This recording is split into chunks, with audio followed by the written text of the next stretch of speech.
vais appeler, qui est directeur de chez Explicit. Venez me rejoindre, Pierre. Vous l'aurez compris, on va parler des talents de demain avec cette question, asseyez-vous. Comment attirer et fidéliser les talents de demain? Alors Pierre, vous allez être accompagné d'un autre Pierre, Pierre Collin, qui est agriculteur et élu à la Chambre régionale d'agriculture Occitanie. Voilà, il est ici, on peut l'applaudir aussi, il fait son entrée. Bonjour. Michael Jacquemin, qui est lui le président de la PECITA. Michael, c'est vous, venez avec moi. Et enfin, Eric Ladjé, qui est le directeur général de l'école d'ingénieurs de Purpan, partenaire d'Agri Agro Pro 2024. Vous êtes là, asseyez-vous, installez-vous pour répondre à cette question. Comment attirer et fidéliser les talents de demain? C'est à vous. Merci beaucoup. Bonjour à tous, je m'appelle donc Pierre Compère, j'ai fondé le cabinet Explicit pour aider des entreprises et des institutions à détecter, qualifier et révéler l'innovation utile. Cette innovation, elle est portée par des hommes et des femmes. Et donc l'attractivité des métiers dans l'agricole, c'est évidemment quelque chose d'extrêmement important quand on cherche à promouvoir l'innovation dans le secteur. On parle de métiers dans l'agricole, mais de quel métier parle-t-on? On parle d'agriculteurs, on parle aussi de salariés, on parle de conseillers, de technico-commercial, d'ingénieurs. Le monde agricole présente une diversité de métiers adaptés à une diversité de profils et on va en discuter donc avec nos trois intervenants.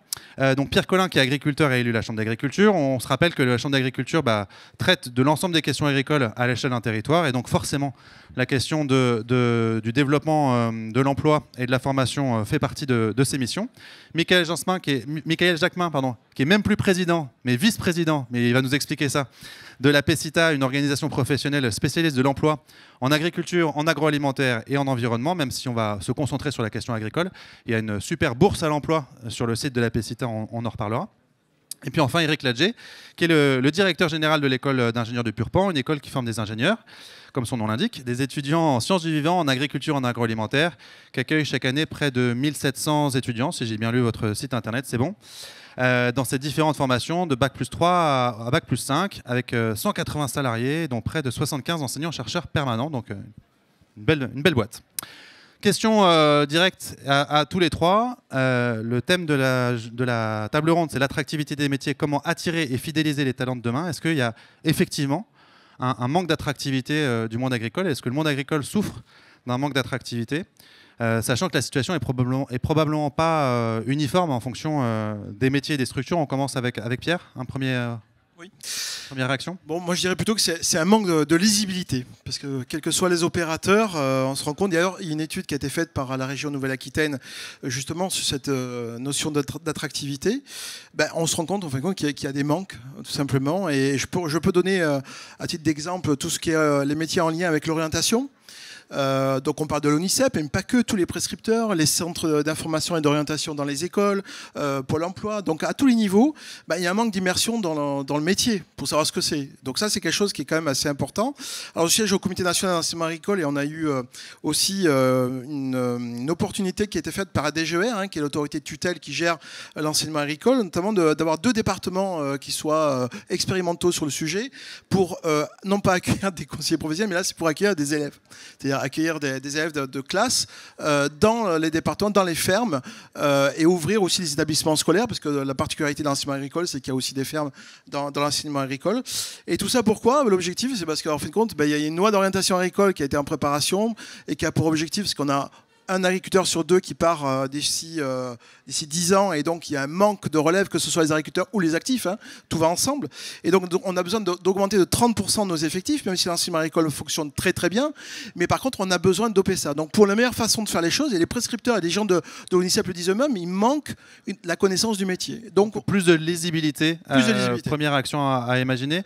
Michael, de ton côté, est-ce que tu perçois au sein de la PECITA une véritable tension? C'est des métiers en tension, les métiers agricoles? Alors, dans la PECITA, donc, on a un champ qui est assez large, c'est les métiers, la production, agro, mais aussi tous les métiers de l'environnement. Et oui, en effet, sur tous ces métiers, ils sont identifiés en tension. Alors, à la PECITA, on a expertisé un certain nombre de dispositifs et on s'aperçoit que ce n'est pas non plus une fatalité.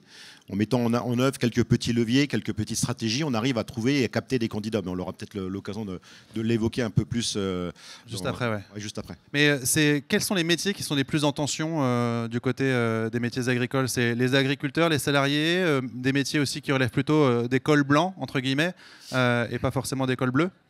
Alors évidemment, tous les métiers, les différentes études, quels que soient les territoires, les régions, les filières, il y a de la tension. Nous, la PECITA, on se recentre sur notre métier cœur de métier, qui est sur l'encadrement, technicien, agent de maîtrise, agro-environnement, et également sur ces métiers. Voilà, c'est difficile, parce qu'on a aussi des offres qui sont parfois très exigeantes, et c'est normal, ça fait partie de la vie de l'entreprise.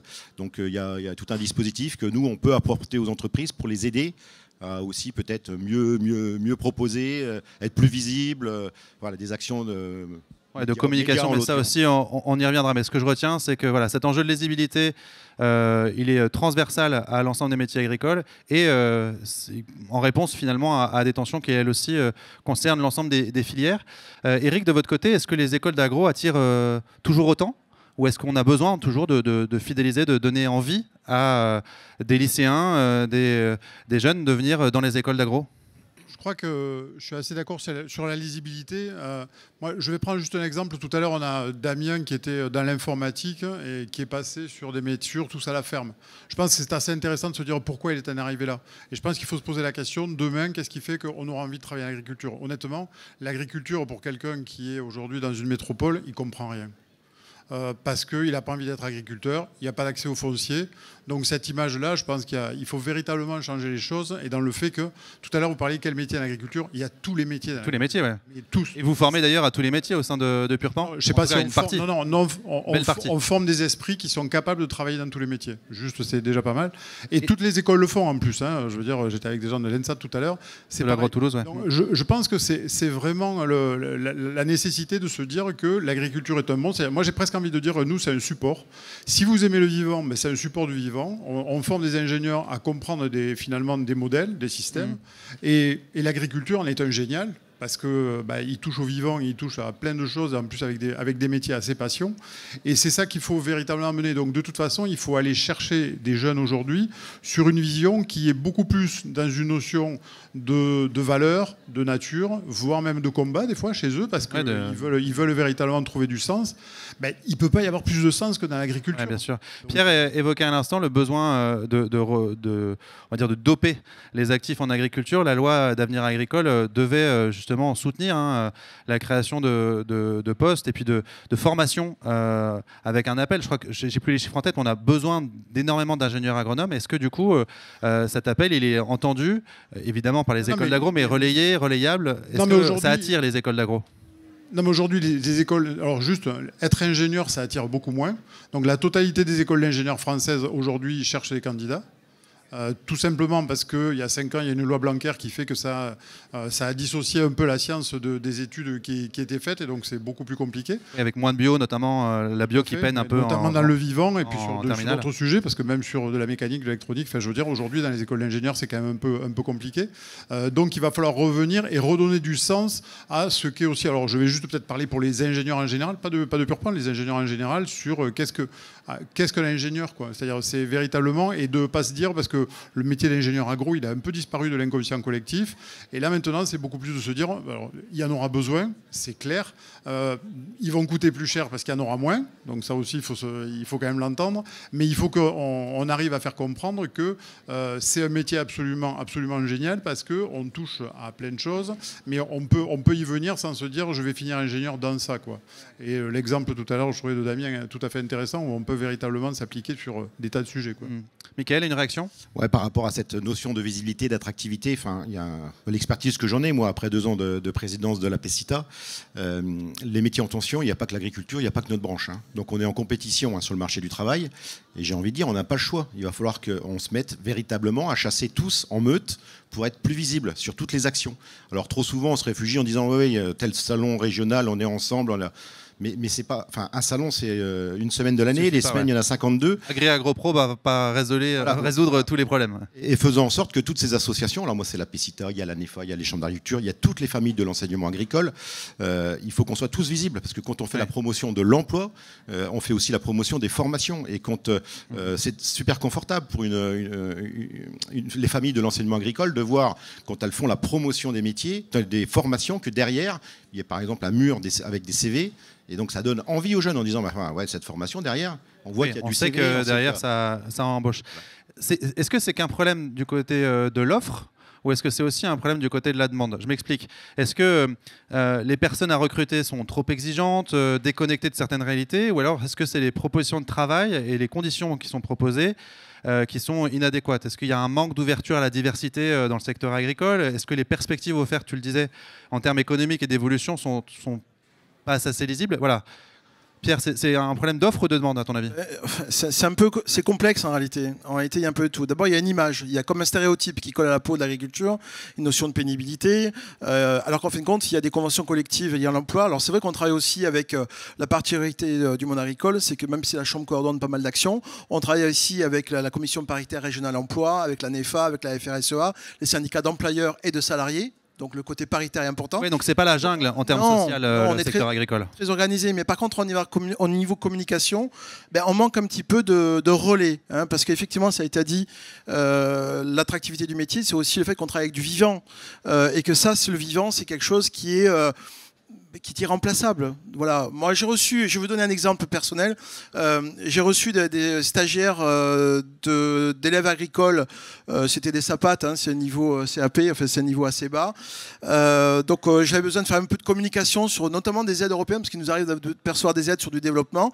Et donc il y a un revers de communication qui est obligatoire, parce que c'est des finances publiques, donc faire de la communication sur les opérations réalisées. Et donc j'ai eu l'idée d'accueillir une classe comme ça, qui était, disons que là c'est difficile. Donc ils sont venus avec un bus, ils ont rempli le bus, ils sont venus sur l'exploitation et là, grosse stupeur. D'habitude ils sont toujours agités. J'ai parlé un petit peu aussi de leur matière, de maths, de physique. Parce ils sont éclatés, j'imagine, ils ont adoré. On n'a pas entendu une mouche voler, ils étaient super captivés. Donc tout ça c'est la preuve que quoi? Pareil, la première ferme de France c'est le salon de l'agriculture. Regardez la Côte d'Amour qu'ont les Parisiens et les Français au salon de l'agriculture. Donc il y a cette accroche-là. Mais pour faire ça, il faut ouvrir nos fermes. Il faut qu'on communique là-dessus. Et quand ce pari-là... c'est pas que de la com, c'est aussi faire venir créer des expériences peut-être, ça va au-delà de la seule communication. Alors, là, il y a une opération que j'ai citée tout à l'heure dans le département de l'Hérault et Île-de-France, où là, on va se mettre en relation avec les jeunes agriculteurs, parce qu'eux aussi, ils sont intéressés par rapport à ce genre d'action. On a des réseaux au niveau champ d'agriculture, bienvenue à la ferme.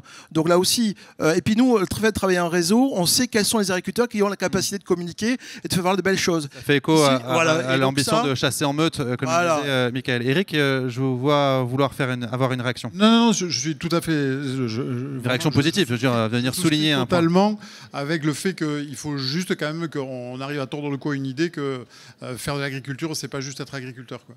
Et c'est pour ça que tout à l'heure je parle de nature et sur le fait que justement les agriculteurs créent des filières et sont à la base de filières. Et Dieu sait que ces filières sont à nourrir, à enrichir, et il y a de la valeur à mettre à chaque niveau, valeur dans les deux sens, et qui sont mettre Et on peut être acteur de la production agricole sans même être agriculteur au sens chef d'exploitation. On peut avoir des carrières épanouissantes en tant que salarié. En contact avec les agriculteurs, oui, tout à fait. Compte tenu en plus des évolutions sociales qu'on observe dans le secteur agricole. C'est le propre du salon, Agri-Agro. Enfin, je veux dire, on est vraiment sur le fait de... Je pense qu'il faut construire des filières vertueuses et qui font que ça donnera envie et surtout qu'elles aient du sens de A à Z. Ouais. Quoi. Michael ? Il faut aussi prendre conscience et écouter la génération qui rentre et qui va rentrer sur le marché de l'emploi. On parle beaucoup de promotion des métiers, mais en fait, nos jeunes, ils cherchent un métier, mais surtout un parcours. Donc il faut aussi qu'on ait une communication où on puisse leur proposer un parcours de vie, un parcours professionnel. Alors ça peut commencer par le salariat, l'entrepreneuriat, ça peut passer par le conseil. Voilà. Je pense qu'on n'a pas suffisamment axé la communication sur cette notion de parcours. De parcours. Est-ce que justement, dans d'autres secteurs industriels et tertiaires, on voit des acteurs qui investissent de plus en plus dans leur marque employeur et leur marque employeur souligne ces perspectives d'évolution dans une boîte ou même dans une filière? Est-ce que là aussi, il n'y a pas une clé à jouer pour le secteur agricole, Pierre? Oui, alors déjà, il faut recenser l'existant. Donc, il y a la région, l'AREA, donc l'association régionale des entreprises alimentaires, Occitanie, qui a développé une marque qui s'appelle Nourrissons notre avenir, avec une soixantaine de personnes qui sont donc recensées. Pour être ambassadeur. Pour être ambassadeur, voilà. Bon, ça existe, c'est le début. Et puis après, il y a des initiatives locales, notamment les groupements d'employeurs. On a aussi, c'est une des particularités du monde agricole, c'est qu'on peut se structurer en groupement d'employeurs. Et donc, il y a une recherche aussi, mais là, on est plus sur du devenir, sur le développement d'une marque. Et lorsqu'on développe une marque, ben forcément, d'une manière conséquente, eh bien, il y a de la communication derrière. Donc, on se force, on se contraint à l'intérieur d'une marque, forcément à communiquer là où on a un peu le mettre en ligne ensemble pour communiquer de la même façon. Michael, est-ce que la Pecita accompagne on va dire les offreurs d'emploi dans la définition de leurs besoins et la formalisation de leurs annonces? Et puis au-delà, est-ce qu'il y a un Welcome to the Jungle de l'agriculture? Est-ce que la Pecita se donne cette ambition de rendre sexy les offres et les métiers agricoles? Ça fait partie de notre cœur d'activité également. Nous, ce qu'on constate, c'est qu'on a des adhérents, des clients, des entreprises qui n'ont pas de difficultés, ou très peu de difficultés, d'autres qui en ont plus. Donc ça veut dire qu'il n'y a pas... Difficultés économiques, tu veux dire, ou des difficultés de recrutement? À recruter, à attirer, voire à fidéliser. Et tout ça, c'est pas le hasard. Donc c'est pas le hasard. Il ne faut pas laisser la chance au hasard, justement, par rapport à ça. Il faut être proactif. Donc nous, ce qu'on accompagne et ce qu'on propose, c'est un accompagnement, pas simplement au recrutement un peu en catastrophe, c'est qu'il y a tout un travail en amont à mettre en place. Déjà, de gestion prévisionnelle de l'emploi et des compétences. C'est des choses qui sont connues dans d'autres secteurs. Ça commence à s'appliquer dans le secteur agro-industriel ou agricole? Ah oui, bien sûr. C'est une nécessité. Il y a une certaine... Dans le secteur agro-industriel, je l'imagine. Oui. Dans le secteur agricole, un peu moins. Agricole, un peu moins, parce qu'on n'a pas la même volumétrie. Alors, c'est pas forcément formalisé par une véritable GPEC. Mais intrinsèquement, l'entretien annuel, etc., il y a des choses qui ressortent. Toujours est-il que nous, ce qu'on propose en termes d'accompagnement, c'est aussi cette notion de marque employeur. On a les outils pour produire de la matière, pour ensuite diffuser sur nos différents médias, sur les réseaux sociaux, et ça devient indispensable. Et donc, c'est un travail qu'on doit mener en amont, et c'est souvent des recrutements qui prennent un peu plus de temps, parce qu'il faut le travailler, l'anticiper, pour trouver la bonne pépite, quoi. Eric, je reviens vers vous. Vous êtes au contact forcément en tant que directeur de l'école de jeunes en formation. Vous appréhendez du coup leurs aspirations et leurs attentes. Justement, est-ce que le monde de la production les attire ou est-ce qu'il reste encore à casser certains préjugés? Non, ce n'est pas des préjugés. C'est qu'aujourd'hui, quand on est jeune et on rêve, on est dans une société de loisirs où on ne peut pas imaginer que, y a des métiers il faut trouver d'autres réseaux. Enfin, après, il va falloir trouver des avantages. D'autres façons de faire aussi, peut-être. Ouais. Des avantages sociaux, une autre politique. Enfin, je veux dire, mais c'est lié. C'est pas propre juste à l'agro. C'est lié partout. Je pense, pour revenir sur ce qui avait été dit, je pense que c'est un pari qu'on est en train de faire. Je pense qu'on est en train de parler des jeunes qui vont venir.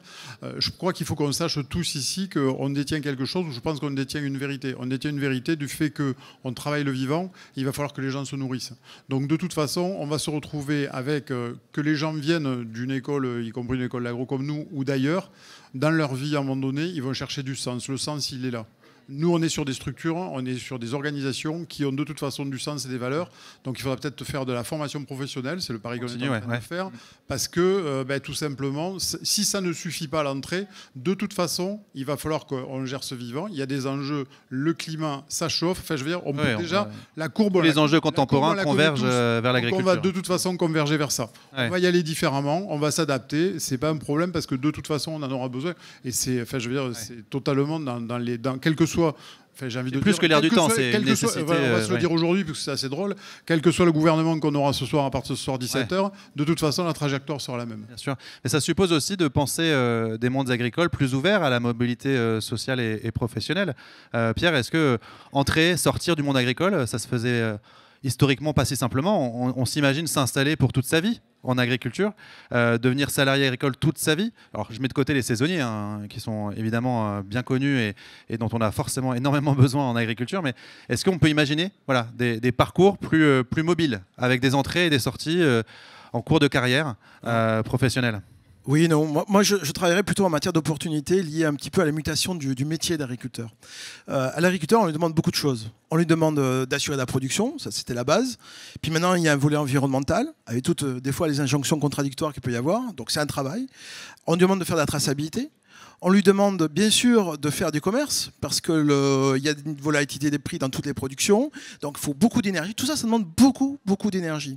Et des compétences, bien sûr. Et donc ce qui se passe, c'est que pour pouvoir assurer toutes ces missions, il faut prioriser. Et quand on priorise, c'est l'économie qui l'emporte, forcément. Parce que s'il n'y a pas d'économie, il n'y a pas de salariés. Et ce qui se passe de plus en plus, c'est qu'il y a ce qu'on appelle des secondes exploitations, donc des salariés à qui on transfère ces missions. Par exemple, la conduite, la gestion de la production. employés. Là, mais même de la production, mais pourquoi pas aussi, je pense qu'on en parlera aussi de la ressource humaine, ça peut être aussi le producteur, hein, mais pourquoi pas, pour se focaliser un petit peu plus sur la partie commercialisation qui est quand même le nerf de la guerre. Ouais.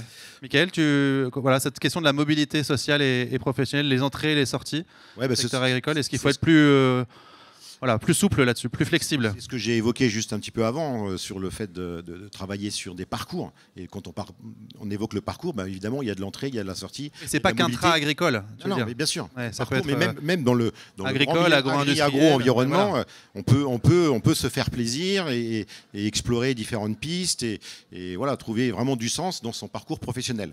Moi, revenir aussi sur les propos de Pierre par rapport les priorités. Enfin, il y a un moment, je pense qu'on va finir par gérer pour certaines filières, voire entreprises, gérer de la décroissance par manque de candidats, quoi, hein. Ouais, de ressources humaines. Donc ça va être stratégique.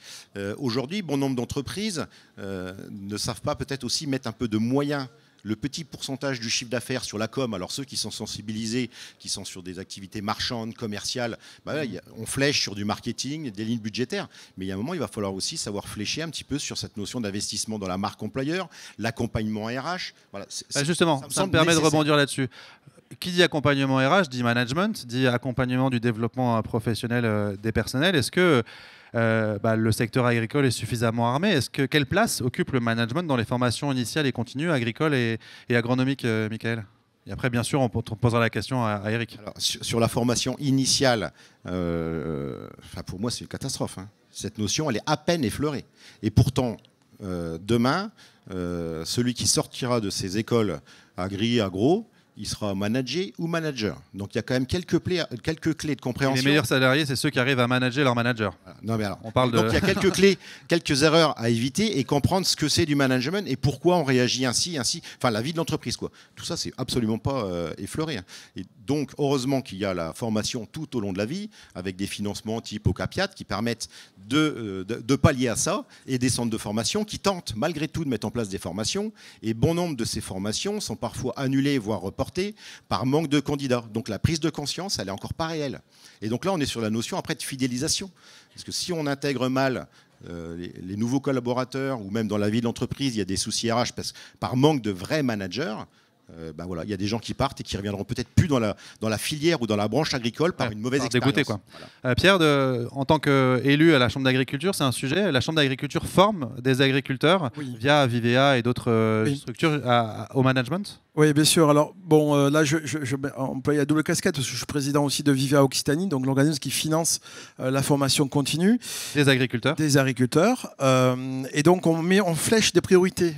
Donc, c'est le rôle des élus, hein, de flécher des priorités là où il y a des besoins de formation, là où c'est pas forcément facile d'amener des agriculteurs dans la formation. Nous, on y va. Mais la contrepartie, bien sûr, on finance un petit peu plus, on donne un petit plus pour financer ça.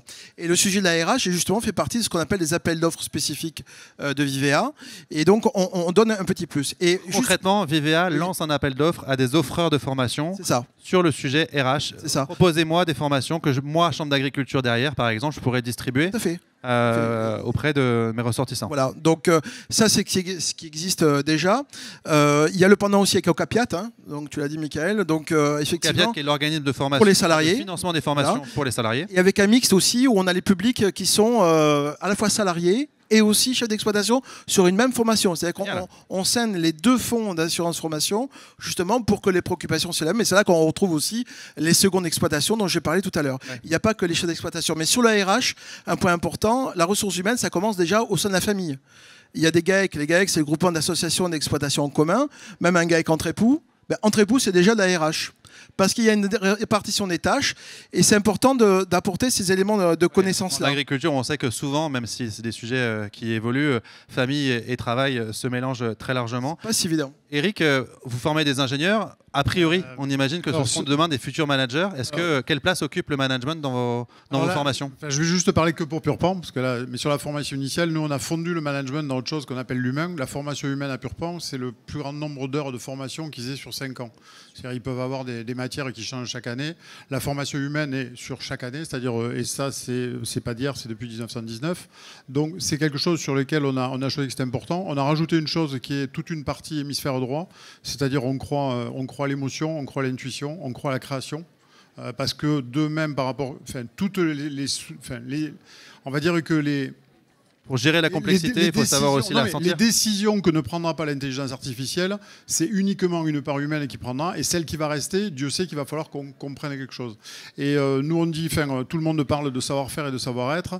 Moi, je dis, on a dépassé ça. Aujourd'hui, c'est savoir accorder. C'est-à-dire qu'aujourd'hui, il faut prendre des parties prenantes qui n'ont absolument pas le même avis. Et je peux vous dire, c'est tous les jours, regardez, parce qu'aujourd'hui, on polarise totalement. Il faut se dire, il y a des gens qui ne pensent pas la même chose. Et pourtant, moi, dans mon job, j'analyse le système. Il va falloir qu'on prenne une décision qui ne vaut que sur le moment où on la tient, parce que le savoir va tellement vite. Et là, c'est l'humain qui fait la chose. Et je dirais que le management, c'est... Très honnêtement, il y a certains jeunes, ça leur fait un peu peur, où ils trouvent que c'est un mot un peu valise. Alors nous, ça fait partie de choses, mais on a vraiment mis ça dans la formation humaine. Et ça, c'est... je pense que véritablement, c'est ce qui fera la différence sur les ingénieurs demain. C'est une façon d'apprendre, c'est une modalité de l'apprentissage de la complexité qui fait quand même complètement écho au métier d'agronome et d'agriculteur, de gérer une complexité du vivant. Mais c'est pas un agriculteur, là, on parle c'est un entrepreneur. C'est génial de montrer une start-up, c'est nul de reprendre une exploitation. À un moment donné, il faut arrêter. Ce sont des entrepreneurs. Quand on a fait la liste des métiers tout à l'heure, il faut vraiment être passionné pour aller faire ça. Quelqu'un qui monte une entreprise, il est passionné, quelle qu'elle soit. Et si c'est une entreprise agricole, tant mieux. Mais c'est une entreprise. Un appel à lancer pour conclure. Est-ce qu'on a en face de nous des jeunes, des moins jeunes, des acteurs du monde agricole, des employeurs, des employés? Un appel à lancer. Eric, on commence? Moi, c'est la nature. C'est-à-dire un appel à la nature? Chacun va faire ce qu'il veut de ça, mais je pense que ce qu'on va manier, et demain qui sera la valeur qu'on partagera, c'est la nature. On parle de filière, donc on n'est pas tous... Moi, je ne suis pas agriculteur, hein, donc, mais je pense que ce qui va nous réunir et ce qui fera l'enjeu, c'est la nature. Ouais, pour avoir des conditions je ne veux pas de vie utiliser le mot environnement parce qu'il est connoté aujourd'hui, donc je fais exprès d'appeler ça la nature. Enfin, on peut aussi dire la biodiversité, mais vraiment la nature, je trouve ça c'est aussi au sens large, avec les milieux, créer les conditions d'une vie soutenable. Oui, moi je dis, amenez vos jeunes de la 4e à l'enseignement supérieur dans les fermes agricoles, contactez les chambres régionales d'agriculture. Il y a des stages qui sont possibles d'être faits, donc ça c'est un premier pas. Puis après, moi si j'ai aussi un vœu à donner, c'est qu'il faut aussi simplifier la vie de l'agriculteur. Baisser un petit peu les normes, c'est un peu d'actualité, ça donnera plus de temps aux chefs d'exploitation de travailler aussi sur la ressource humaine, de travailler un petit peu. Je te coupe, les agriculteurs sont eux-mêmes générateurs de normes. C'est peut-être la cohérence et l'applicabilité des normes qui est en question, plus que leur niveau. Oui, bien sûr, il y a des normes qui sont contradictoires et on croule un petit peu. Quand on dit que l'agriculteur il passe 40% de son temps à faire l'administratif, donc simplifions un petit peu ça pour libérer un petit peu du temps, pour se consacrer un peu plus auprès de ses salariés, un peu plus à la production et donc à l'économie, et donc on sera plus dans un cercle vertueux. Et puis, ce que j'aimerais aussi dire, c'est que si dans le cadre de la future loi d'orientation agricole, alors on verra ce qu'elle deviendra, mais il était prévu d'accueillir 800... nous écoute. Oui, mais voilà, c'est pour ça que j'envoie un message. Donc c'est important de maintenir les orientations qui ont été faites et de ne pas repartir à zéro, parce que ça, il y a une grande attente de la profession agricole. Il y avait dans les objectifs d'accueillir 800 000 jeunes de l'éducation nationale dans les exploitations agricoles. Et moi, ce que j'ai un vœu à donner, c'est que si on veut continuer sur cette dynamique-là, et que si les agriculteurs ouvrent leurs portes, il faut aussi penser à la rémunération du temps passé, parce que c'est la professionnalisation du métier. Les agriculteurs croulent sous les contraintes multiples et variées environnementales, administratives, je l'ai dit, mais si en plus de ça, ils doivent donner du temps libre pour ça, c'est pas possible. Donc à un moment donné, pour professionnaliser ça, moi je fais un appel à ce que dans le cadre d'une future loi, on puisse au moins indemniser les agriculteurs qui veulent ouvrir leurs portes pour accueillir des jeunes pour du temps passé. Ouvrir le temps, mais aussi ouvrir les esprits, Michael. Ouais, sur le temps de parole de Pierre, pour les chambres, France Service Agriculture, ça c'est un vrai sujet, ça va simplifier et c'est un vrai guichet unique. Vu de l'extérieur, ça peut-être permettre d'ouvrir des portes et de capter des personnes. Explique-nous France Service Agriculture en un mot. Ben, c'est le guichet unique où toutes les personnes qui auraient envie, qui seraient intéressées par l'agriculture au sens large, le salariat, l'installation, la transmission, voilà, il y a un guichet unique, ça serait la chambre d'agriculture, et puis ensuite la chambre aurait pour rôle de dispatcher aux différents partenaires qu'on a évoqués tout à l'heure. Et puis ensuite, bon, pour ma part maintenant, le recrutement, toutes ces notions-là, ça ne s'improvise pas. Donc il faut accepter de consacrer un peu de ressources pour bien faire les choses.